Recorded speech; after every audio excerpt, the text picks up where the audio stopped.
I'm going to talk about the idea of the hybrid war. It comes by names such as small wars, counterinsurgency, foreign internal defense, low intensity conflict. This is my favorite now, military operations other than war, which has its own acronym, MOOTWA. This goes back to, at least in the modern period, the formation of the CIA in 1948, and then the formation of the Special Forces in 1952. It's one thing to have the CIA, but the Special Forces was important. It reports directly to the White House, running through the Pentagon. You have people trained essentially in a kind of warfare where you don't have to mobilize entire armies. Come in, you can assassinate, you can put pressure on people, blackmail, and so on. So, that's the world of hybrid war, and it has a very long history. In 1962, the Kennedy administration released a document.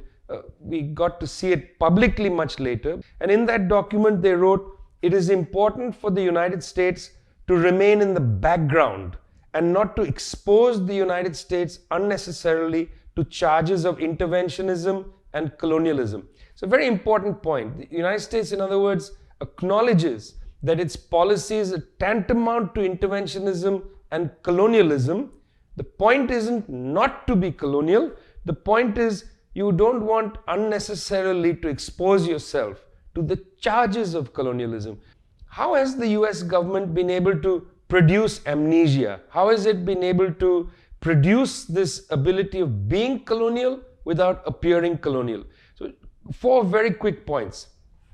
The first is the government and US history has promoted a sort of implicit faith in the United States government. This idea that when the US government does something, it's not doing it for some nefarious motives. It's always doing it for good. People will say when the US government bombs a country, it's doing it to save civilians. It's for humanitarian intervention. It only bombs in a homeopathic way for human rights. The second way in which this amnesia is created is the United States says that it's always others that are doing bad things.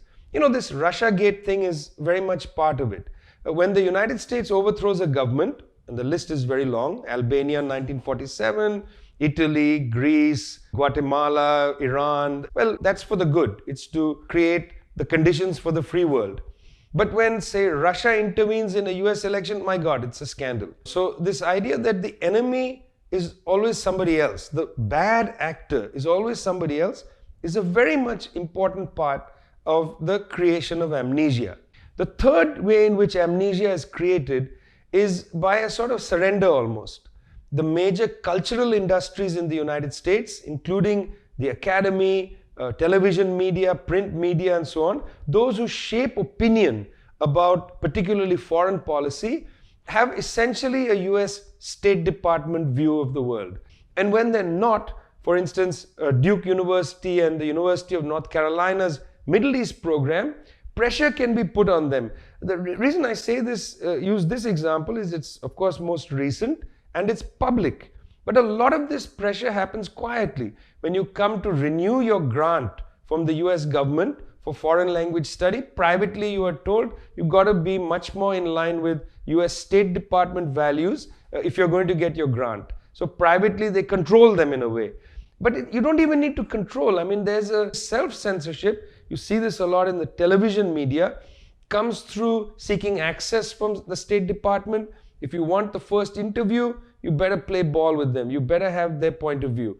And finally, very cleverly, there is a way in which the discourse of the conspiracy theory is mobilized. So that then, those who believe, for instance, that the aliens are coming in and taking over parts of the US, or that aliens collaborate with the US government, that sort of very far-fetched idea is put into the same framework as people who say the United States is conspired to do a coup against Venezuela. They'll say that these are all conspiracy theories. Now, the first one is more in the realm of the ridiculous, but by linking this one about aliens collaborating with the State Department or the Pentagon in Area 54, what is really quite a ridiculous idea, is linked to an idea which is that the United States has a conspiracy to overthrow the government of Venezuela. very credible, easily to document and so on. But by linking these two, you create now the sense that this argument is ridiculous. Well, if the United States is trying to, then it may be a good thing. So you have it both ways. You say, well, yes, the US is trying to, but only for human rights. Or you're crazy for suggesting that the US government is trying to overthrow. So this is a part where I would call the production of amnesia. It's a very important part. The hybrid war requires the ideological terrain to be commanded by the US government. And the government has been extremely successful in this way. Remember this from Kennedy in 1962. We don't want to expose ourselves unnecessarily to charges of intervention and colonialism. When you read the correspondence between Nixon and Kissinger around the overthrow of Chile, they say to each other, we cannot allow our fingerprints to be on this coup d'etat. 20 years later, let it be public knowledge. But at the time, we don't want it to be public. You see, from very early, the point was you don't want US troops to always enter. You want to Cubanize the conflict. 1961 attempt on Cuba through Bay of Pigs. Those were Cubans who landed there.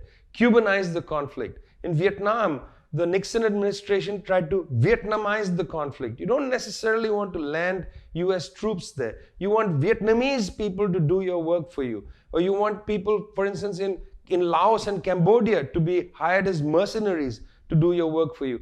All of this is familiar now. What's happening in Venezuela? You want to Venezuelanize the conflict. You want to create sharp divides in Venezuelan society. And that's why a hybrid war becomes more and more sophisticated. Let's take Venezuela as an example. You have a communication war. You have to say that Maduro is a dictator.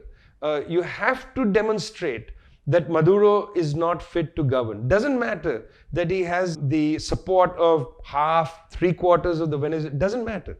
He has to be shown to be singular. And the whole Venezuelan people are against him. And he is using authoritarian violence to hold them down.